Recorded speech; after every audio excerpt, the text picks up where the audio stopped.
6 heures passées de 4 minutes. On va aller avec vous, monsieur Vallier. Hein? Presque une année après la chute d'Alpha Condé, on ne connaît pas tous les secrets, en fait. Il y a de nouvelles révélations, monsieur Vallier. Effectivement. Oui. On ne finira jamais de parler des événements du 5 septembre. C'est vrai que beaucoup de supputations ont été faites. Beaucoup de révélations vraies ou fausses ont été faites ça et là, mais un an après, beaucoup de choses encore restent à découvrir dans cette histoire du 5 septembre. Vous vous souviendrez que Alpha Condé, depuis le 21 mai dernier, il est à Istanbul, en Turquie. En Turquie, c'est le président Erdogan. Oui. Effectivement, oui, il est dans une villa sous haute protection discrète, pardon, protection policière, effectivement. Et effectivement, Alpha Condé s'est ouvert à certains de ses proches, des chefs d'État également. Il reconnaît un certain nombre d'erreurs qui ont conduit aux événements du 5 septembre. Effectivement. Parmi ces erreurs, il y en a trois. Il y a trois grandes erreurs quand même, principalement, qu'il reconnaît. La première grande erreur, c'est qu'il se soit encore comporté comme le président de la FEANF. Il avait ce côté cash, ce côté trop direct en fait. Vous vous souviendrez lors d'un discours public quand il disait qu'il faut couper le cordon ombilical avec la France. Et quand Alassane Ouattara lui a attiré son attention là-dessus, il avait dit j'assume ce que je disais. Il est resté cet étudiant rebelle, même quand il était président. Il n'a pas changé. Il n'a pas changé en fait. Même dans le discours de ses opposants ici, ils ont dit le premier opposant à Alpha Condé, c'est lui-même. C'est lui-même, effectivement. C'est un président qui lui-même parfois s'amusait à dénoncer ses propres ministres. Donc il est resté dans cet esprit rebelle pour lui. C'est un élément qui ne lui a pas réussi. Et c'est la première grande erreur qu'il aurait commise dans sa gouvernance. La deuxième grande erreur qu'il faut retenir, c'est que quelques mois avant le putsch, on savait que Alpha Condé... Mais restant d'abord de ce comportement sur la FEANF, on va aller étape par étape. Ça s'explique aussi par le fait, par son rapport notamment avec l'ancien président du Niger. Je ne sais pas si vous l'avez remarqué, mais il n'a pas véritablement considéré celui-ci comme étant un chef d'État d'un autre État, en fait, comme un chef d'un autre État. Son rapport avec Issoufou, c'était comme si celui-là appartenait encore à la FEANF, donc il était le supérieur de Issoufou. Ça les a opposés à un moment donné. Oui, mais vous savez, Mamadou Issoufou avait une certaine inclinaison à faire le jeu de la France. Alors que Alpha Condé, exactement, mais c'est ce que Alpha Condé décidément n'avait plus la France dans ses bonnes grâces. Donc tous ceux qui faisaient le jeu de la France très souvent ne s'entendaient pas avec lui ces dernières années, évidemment. Et il n'y a pas que ce qui explique un peu. Macky Sall aussi. Il est resté. Bon, Macky Sall n'entrait pas en compte parce qu'il ne considérait pas celui-là comme étant faisant partie de son cercle, le cercle des grands. À un moment donné, on disait même que c'était le plus vieux président après Mugabe. C'était le plus sage en fait. Ce qui a fait de lui un médiateur du côté de la Guinée, de la Guinée-Bissau à un moment donné. Ce qui lui donnait un certain droit de parole quand il y a une réunion de l'Afrique au sommet. Il servait de porte-parole à un moment donné, ce qui d'ailleurs lui a amené, vous l'avez souligné, à parler de l'Afrique qui doit couper le cordon ombilical avec la France. Donc exactement, Alpha Condé, c'est comme s'il était resté ce président d'une organisation africaine pour la défense de l'Afrique, mais en France en fait. Il n'a jamais changé. Ça voudrait dire que dans la tête, il n'a jamais été un chef d'État. Cet étudiant qui n'a jamais vieilli en fait. C'est surtout par rapport à son langage peu diplomatique vis-à-vis de ses pairs africains surtout. C'est pas par rapport au fait qu'il ait dit qu'il faut couper le cordon ombilical parce que ça ne tenait pas. Dès son retour de ce sommet-là, il s'est rendu directement en France. Pour faire quoi? C'est lui seul qui peut nous dire ça. Mais c'est surtout le fait que même dans son langage ici, lui-même il reconnaissait, le président Alpha Condé n'a jamais eu un langage diplomatique. Et ça, dans le rapport avec certains chefs d'État, c'est quand même compliqué. C'était l'un de ses très gros défaut. Moi, j'aurais cité 4, défaut cité, mais par contre, par endroit, c'était un panafricain aussi. Non, c'est pas une question de panafricanisme. Lui-même, il reconnaît en train de parler des choses. Le professeur Alpha Condé défaut lorsqu'il est avec ses pairs ou peut-être qu'il est avec des puissances. Mais ça plaisait bien aux militants, par exemple, quand le chef tient un langage que le peuple comprend en fait. Parce qu'ils sont passionnés. Le peuple aussi, c'est ça aussi. Le peuple aime bien le chef qui se met à leur niveau. Comme vous l'avez dit, c'est resté Alpha Condé. Cet étudiant rebelle, effectivement, il n'a a pas un langage direct et qui, vous savez, en 2010, Alpha Condé a tout obtenu par ce genre de langage. Quand il est devenu président en 2010, souvenez-vous que dans la sous-région et même en Afrique, il y avait beaucoup de ses amis, de ses petits, disons comme ça entre guillemets, qui étaient aussi présidents dans la sous-région dans beaucoup de pays. Donc l'idée, non, je n'interprète pas, de Youssoufou, tous ceux qui ont fait non, c'est pas assez petit ça. Non, je ne dis pas il a petit, été chef, c'est aussi ça. Non, même pas ça dans les guillemets. Alors d'accord. Alors plus beaucoup de collaborateurs dans la FEANF. Donc ces gens étaient encore présidents dans beaucoup de pays.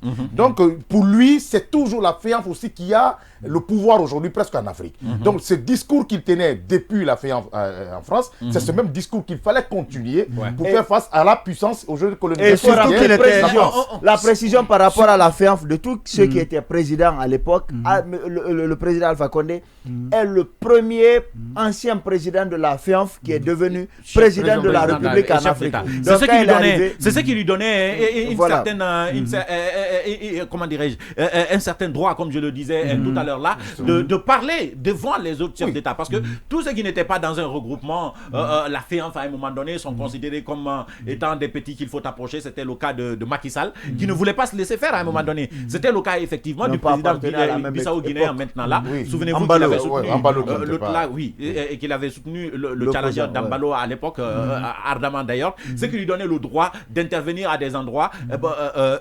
Par exemple, au Togo, il considérait celui-là comme son fils d'ailleurs, parce qu'il avait affaire au papa de celui-là en réalité. Oui, c'est vrai, Alpha Condé, il peut reconnaître cette erreur effectivement si c'était une erreur. Mais est-ce que ça a provoqué sa chute, monsieur? Ce n'est pas le seul élément qui provoquera sa chute, effectivement. C'est quelqu'un aussi qui avait la réputation de tout le temps lire les textos quand il avait du temps. Il lisait les textos. Même moi j'avais son numéro. Quel que soit la personne, tout le monde avait le numéro personne, Condé, en fait. quel que soit, et il répondait souvent par texto. Quelle que soit la personne qui lui écrivait, quand il avait un bout de temps, il prenait le temps de répondre. Donc, ce qui lui permettait d'engranger une tonne d'informations utiles comme inutiles. C'était une de ses forces en fait. Donc, au lieu de passer par les services officiels du renseignement intérieur et extérieur, déjà, des citoyens lambda, des militants pouvaient l'informer, des cadres pouvaient l'informer de certains problèmes du terrain. Et lorsqu'il est revenu de son voyage, effectivement, on a vu Alpha Condé se détacher carrément de tout le monde en fait. Et ses numéros, il les a changés. Il les a complètement et voilà, changés. donc selon certaines indiscrétions, ce sont certains proches qui avaient d'autres intentions malsaines derrière la tête, qui lui auraient conseillé de changer ce dit numéro-là. D'ailleurs, on parle des révélations de Jeune Afrique. De Jeune Afrique, effectivement. La DGSE, par exemple, c'est la Direction Générale des Services Extérieurs français.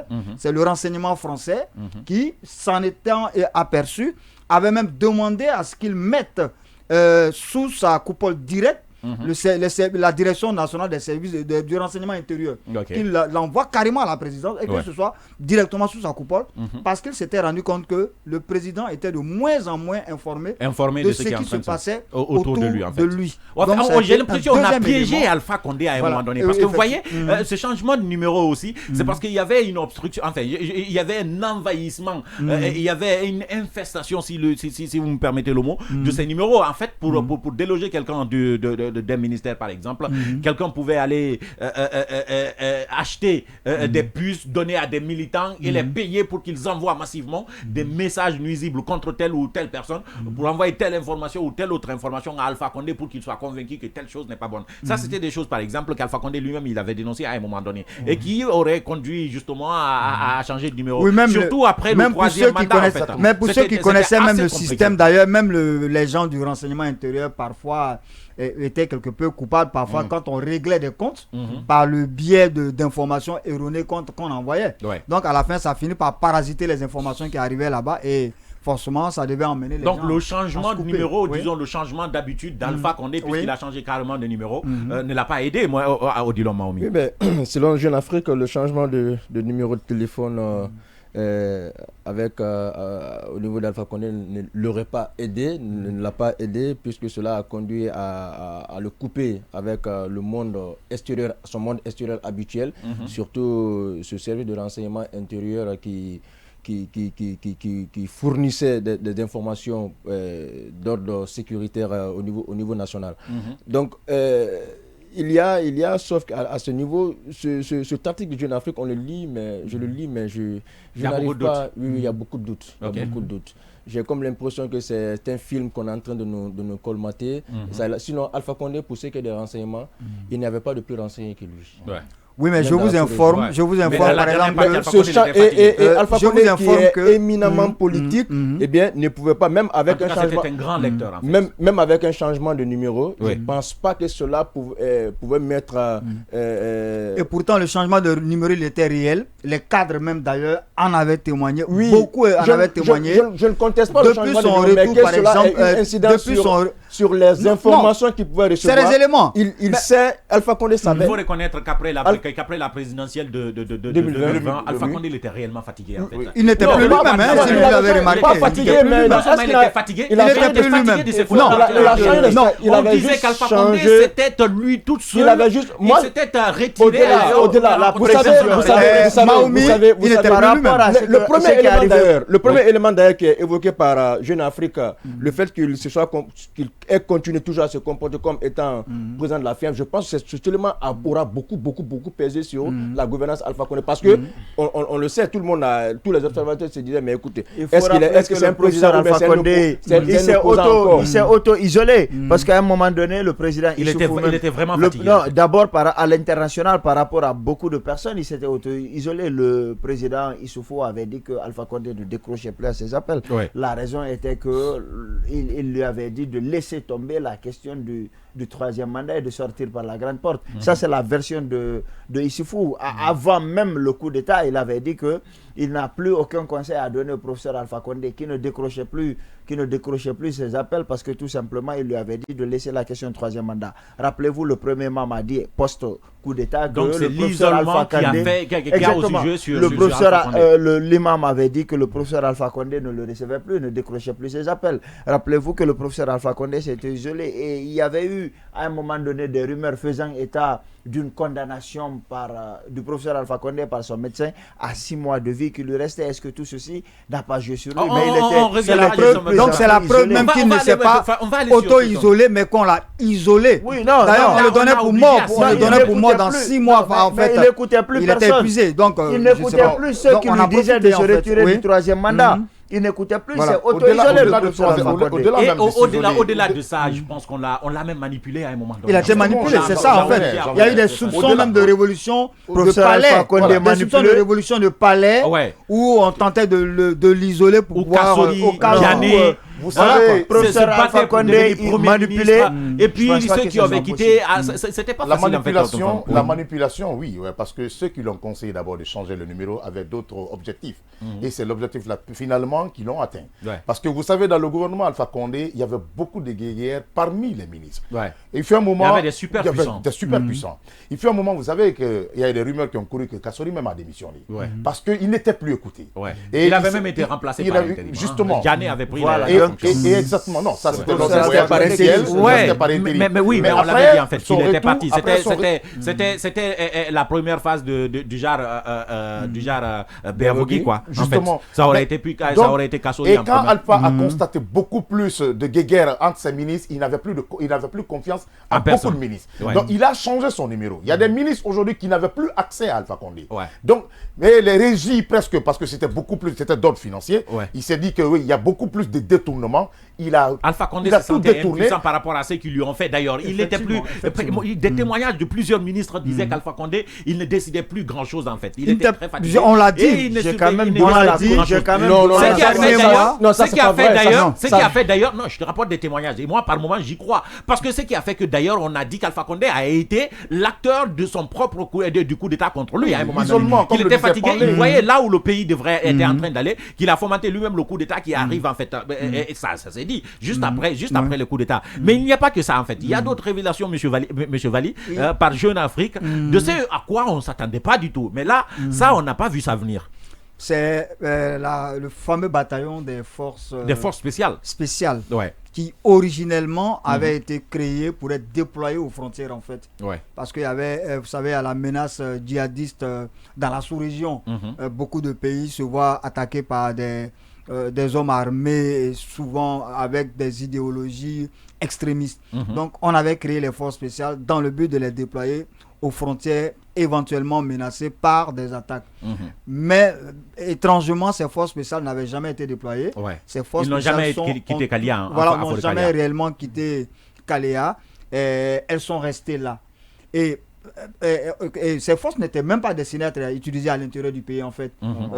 Selon donc tout Jeune Afrique, ce sont des groupes de pression composés de Kassouri, de Tibou, de Diané et Namori, par exemple, qui ont demandé à ce que Alpha Condé fasse usage de ces forces spéciales pour la sécurité intérieure, notamment pour la protection du 3e mandat et autres en fait, autres actions à l'intérieur. Voilà un peu l'origine de ces forces spéciales. Maintenant, on nous dit souvent que le colonel avait on a dit exactement pour revenir sur ce que vous avez dit. Donc c'est le tandem composé de Kassouri qui était un premier ministre à l'époque, le ministre de la Défense Mamadi Diané, ils sont ensemble en prison, mais aussi Tibou Camara effectivement. Tibou Camara et le général le chef d'état-major. C'est pourquoi Alpha Condé a dit que le chef d'état-major, pour s'être rallié au putschistes, était un traître en fait, et qu'il ne lui faisait plus confiance. C'est eux qui ont demandé à ce que les forces spéciales puissent sécuriser l'intérieur du... C'est ce qui a fait que les forces spéciales sont allées mater la mutinerie du côté de Kindia. Voilà, ça, on se souvient, en fait. Donc vous avez vu, la mission des forces spéciales, la mission d'origine des forces spéciales a été détournée. Au lieu d'être déployées aux frontières, on les a utilisées à l'intérieur. Oui, mais il faut préciser, puisqu'on parle de révélations de Jeune Afrique, deux choses importantes. La première chose pour laquelle les forces spéciales n'étaient pas à la frontière, c'est parce que à la frontière entre la Guinée et le Mali, c'est parce que tout simplement il y avait la question des militaires qui étaient jugés mutins, rebelles du côté de Kindia qu'il fallait mater. On a même vu des vidéos par rapport à ça. Et l'autre chose qui a été dite par Jeune Afrique, l'autre chose qui a été dite par Jeune Afrique, il était question aussi d'utiliser les forces spéciales pour réprimer l'axe qui était contre le 3e mandat. Et ça, lors des élections, on l'a vu. Exactement. Et ça a été dénoncé pendant que le professeur Alpha Condé était encore au pouvoir. Ce qui avait été démenti. Mais justement, beaucoup avaient dit que les forces spéciales étaient utilisées pour réprimer l'axe. Mais la question que l'on se pose, c'est qui a mis Mamadi Doumbouya à la tête des forces spéciales? Parce qu'on a cru que c'était Alpha Condé à un moment donné, après le jour du défilé. On a vu le professeur Alpha Condé très fier d'un certain Mamadi Doumbouya qui avait défilé. Toute la Guinée était fière de voir ce colosse défiler au nom de la sécurité de la Guinée. Mais regardez ce que, selon Jeune Afrique, ce que le professeur a dit. Il dit le CV de Mamadi Doumbouya ne m'a jamais été soumis. Si j'avais su que c'était un ancien légionnaire français, je l'aurais jamais choisi en fait. Effectivement. Oui, mais donc il vient contredire carrément tout ce qui a été ça et là dit. Oui, mais il vient corroborer ce que le colonel Doumbouya avait dit. Rappelez-vous que le colonel Doumbouya a dit. Je peux terminer, Yassine.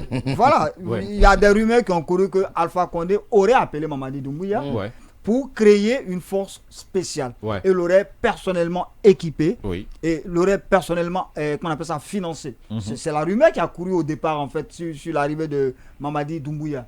Voilà. Donc aujourd'hui, Jeune Afrique nous révèle que ce n'est pas Alpha Condé, lui, qui a fait appel à Mamadi Doumbouya pour constituer une quelconque force. Donc Alpha Condé ne savait même pas que Mamadi Doumbouya était un ancien légionnaire. Il n'a même pas reçu son CV. D'ailleurs, il dit qu'il ne savait même pas que c'était un Français. Alors, il faut préciser que cela corrobore ce que le colonel Doumbouya avait dit à un moment donné, et je pense que c'est sur RFI qu'il l'avait dit, qu'il n'a rencontré le professeur Alpha Condé que 2 fois. Ça corrobore ou ça démentit? Non, ça corrobore. Alpha dit qu'il n'a jamais rencontré Mamadi Doumbouya. Non, c'est pas ça. Avant les forces spéciales. Non, c'est pas ça. Il dit qu'il a rencontré dans sa vie 2 fois le professeur Alpha Condé. Une fois, c'était lors du défilé, et la deuxième fois, c'était dans une cérémonie. Et le professeur Alpha Condé qui dit que le CV de Mamadi Doumbouya ne lui a jamais été présenté, qu'il ne savait même pas que c'était un légionnaire. Ça veut dire d'une certaine façon, il n'y avait pas suffisamment de rapports. Et on dit que ce serait Kassouri, Diané Thibaut Camara et le général Namori qui l'avait. Et surtout Idi Amin, parce qu'il y a des mots également sur Idi Amin. Idi Amin qui avait été écarté à une époque, par exemple, parce qu'on le soupçonnait un peu. Idi Amin qu'il faut on l'avait été au ministère de la Défense en tant que directeur de cabinet, si je ne raconte pas de bêtises. Il avait été envoyé en ambassade à Cuba parce qu'il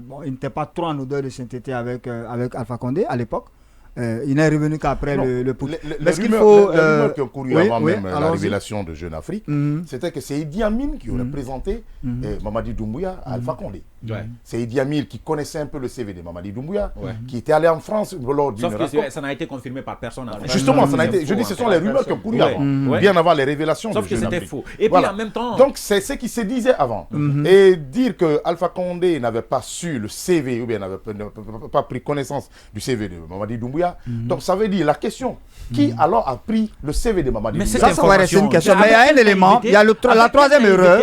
La troisième erreur, Mohamed Ali, c'est qu'à un moment donné, Alpha lui-même s'est désintéressé de sa propre sécurité en fait. Oui, on va revenir là-dessus. On va finir avec le cas colonel Mamadi Doumbouya. Moi, je suis en train de réfléchir, si jamais ces révélations sont vraies, comment est-ce qu'on peut créer une force spéciale au sein de l'armée, une force indépendante, sans jamais savoir véritablement qui est en train de la diriger? C'est là où vous allez comprendre l'impréparation du professeur Alpha Condé à diriger un État. Les forces spéciales, c'est quand même un groupement stratégique, hautement stratégique, c'est une unité d'élite. Lorsque vous la confiez à quelqu'un, vous devez être capable de savoir. Peut-être qu'il a été trahi par ses proches. Non, mais lui-même, parce que non, l'impréparation, c'est trop dit. Mohamed Ali, ce que je vais dire. La réforme de l'armée. S'il te plaît, lorsque tu es chef d'État, il y a des choses que tu ne confies pas. Il y a des choses que tu gères et que tu contrôles. Lorsque vous confiez les forces spéciales, qui est un groupement d'élite bien équipé comme ce que nous avons ici, vous devez vous rassurer que celui que vous mettez à la tête, vous savez même son groupe sanguin, vous connaissez même ce qu'il préfère manger. Vous devez savoir exactement qui il est de sa naissance jusqu'au jour où vous lui confiez. Vous ne pouvez pas confier à quelqu'un les forces spéciales et ne pas savoir que sa principale formation, il l'a obtenue au niveau de la Légion étrangère française. Et la Légion étrangère, nous savons que ce ne sont pas des enfants de cœur. C'est l'une des armées c'est l'un des groupements d'armées les plus performants au monde, mais les plus durs aussi. Les plus dangereux, du monde entier. Donc il faut moi, je crois. Le professeur Alpha Condé qui fait ce mea culpa, je dis, ça montre son impréparation à diriger. C'est vraiment un mea culpa. Allez-y. Vous savez, quand on parle des jeunes Africains, surtout de François Soudan, François Soudan est différent de Cheikh Yérim Cheikh, quand même. Voilà, c'est pas le même regard vis-à-vis du professeur Alpha Condé. Encore une fois, j'ai du mal à croire. François Soudan, c'est l'ami d'Alpha Condé. C'est ce que je suis en train de dire. Donc, quand c'est lui qui dit ça, c'est qu'il y a de la consistance. Attention, l'autre chose, c'est quoi? Oui, mais on n'était pas à l'étranger pendant les événements. On a suivi les événements en dessous. J'aime souvent le dire, je ne crois pas à cette thèse de coup d'État. Mais c'est votre liberté, Odilon. Regardez un peu, regardez un peu, les choses convergent entre Alpha Condé et Doumbouya. Je ne peux pas croire, que dans la nomination de Doumbouya, que Alpha Condé nous dise qu'il ne savait rien. Ça, je ne peux pas croire. D'autant plus que la question de sécurité au niveau du Sahel était une des préoccupations d'Alpha Condé, puisqu'il y a une poussée du djihadisme, du terrorisme au sein de l'Afrique subsaharienne. Ce qui l'a d'ailleurs amené à penser à créer une unité telle que les forces spéciales, dont la mission principale était d'aller au front contre les djihadistes. Est-ce que vous comprenez? Sauf que le premier responsable de cette unité n'est jamais allé au front, sauf erreur de ma part. Donc qu'on dise que... Doumbouya? Oui. Quel front? Oui, moi je parle un peu il faut suivre. Non, mais parlez, est-ce que tu... de l'opposition vis-à-vis des djihadistes. Donc, qu'on me dise que Doumbouya a été nommé, que le professeur Alpha Condé, pour qui j'ai beaucoup de respect, l'homme rigoureux mais très humble, qui nous fait comprendre à travers cet article de Jeune Afrique que Doumbouya a été nommé. Il n'était pas au courant. Il n'était pas au courant. Moi, je dis qu'il a été trahi par ses camarades, en fait. Il a été trahi par les Kassouri, par Mohamed Diané, par Mohamed Diané, par le chef d'état-major surtout. Mais parce que, vous voyez, en fait, quand il avait... Une unité d'élite qui est mise en place sans que le premier magistrat du pays ne soit... Non, ils connaissent le profil, justement, de celui... Il ne comprend que ce qu'on peut lui raconter. S'il confesse qu'il n'était pas au courant, il n'était pas au courant. Aujourd'hui, je ne pense pas qu'Alpha Condé ait intérêt aujourd'hui. Je ne crois pas qu'Alpha Condé ait intérêt aujourd'hui, effectivement. Jeune Afrique, Alpha Condé et le colonel Doumbouya, à travers Jeune Afrique, sont en train de nous jeter la poudre. Mohamed Ali, moi je crois encore, peut-être que c'est de nous jeter un peu la poudre aux yeux, mais on ne peut pas créer, comme il a si bien dit, une unité d'élite comme ça sans que Alpha Condé ne soit au courant. S'il n'est pas au courant, mais il y a eu des hommes de confiance, notamment Diané, Namouri. Vous savez la confiance qu'il avait en ces deux personnes. De créer une armée, ne serait-ce que les interpeller. Trouvez-moi un bon profil pour créer une armée comme les forces spéciales, pour essayer d'aller à la frontière ou bien pour contrecarrer il a été un peu naïf, en fait. Non, naïf, d'accord, mais si j'ai confiance à certaines personnes autour de moi, mais attends, on ne peut pas dire aujourd'hui la naïveté, c'est jusqu'à aller mettre la confiance à une limite. En politique, il n'y a pas de confiance. Mohamed Alpha Condé le sait mieux que chacun d'entre nous en réalité. Et c'est d'ailleurs cette réforme de l'armée qui a poussé Alpha Condé justement à se désintéresser de plus en plus de sa sécurité, parce qu'il disait, lui-même il le répétait tout le temps, il n'y aura plus de coup d'État. Il n'y aura jamais de coup d'État, il n'y aura plus jamais de coup d'État en Guinée. À l'époque, on se souvient également qu'on lui avait reproché ses amis, notamment, il s'appelle comment le président congolais, Sassou Nguesso, lui disait qu'un gendarme ne pouvait jamais être 4 étoiles dans une armée. Ce n'était pas possible quand il avait fait Idi Amin Dada.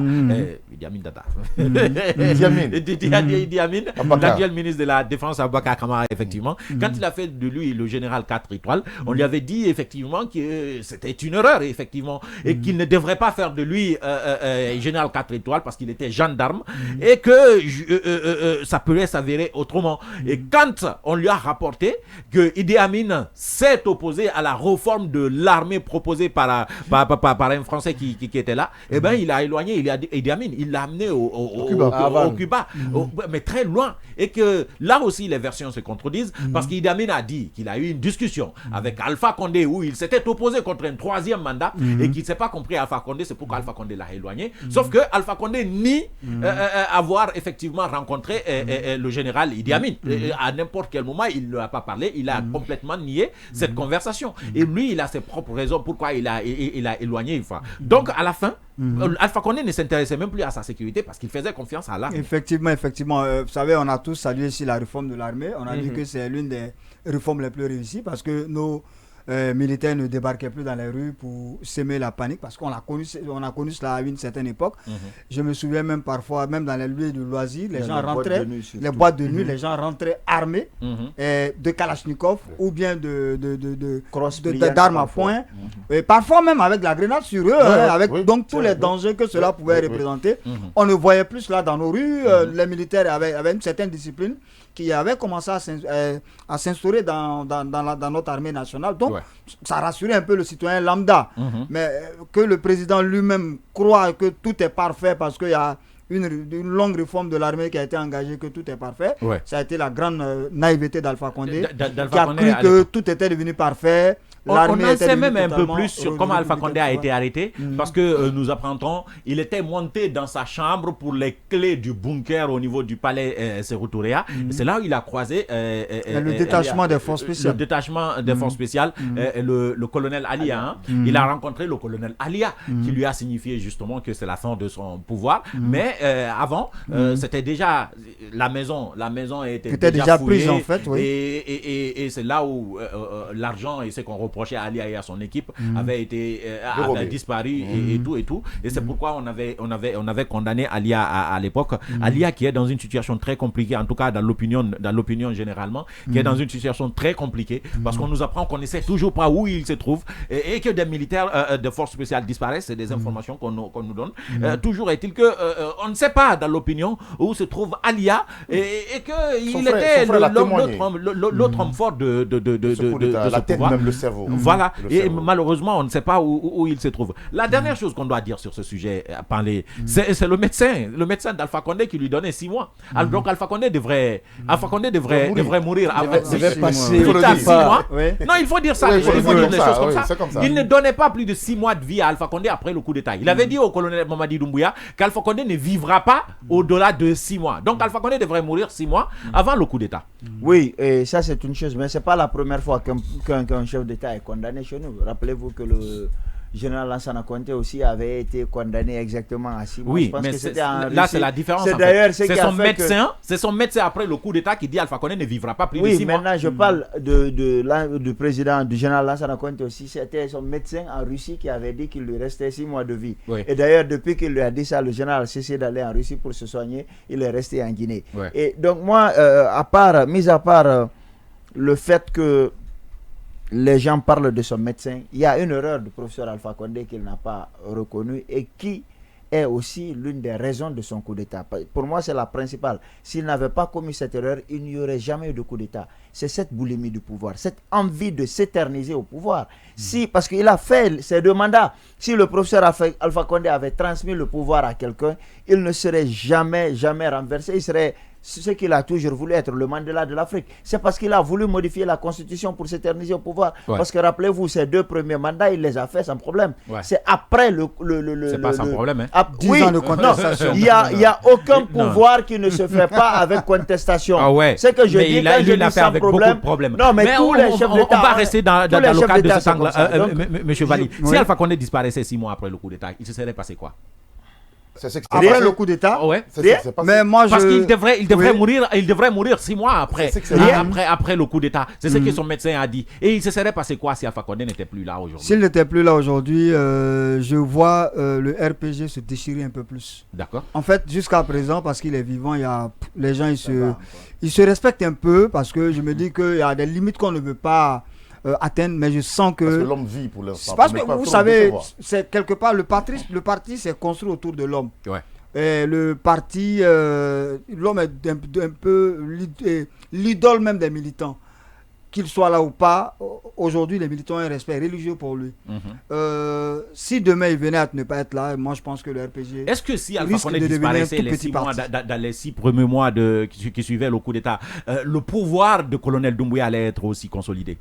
Ben, difficile de le dire aujourd'hui parce que nous ne sommes pas dans les secrets à la fois du CNRD, à la fois du RPG et même de la communauté internationale. Parce qu'aujourd'hui, il faut dire que tous les acteurs, beaucoup d'acteurs tournent autour de la Guinée, autour de la gestion de la junte. Heureusement qu'il n'est pas encore parti, il est là. Mais s'il était parti, une bonne partie de l'opinion aurait pensé que c'est par le fait de Doumbouya. Ça, c'est une évidence. Donc, cela s'il mourait les 6 mois, on aurait dit qu'on l'aurait... Et voilà. Surtout s'il mourait en Guinée, en fait.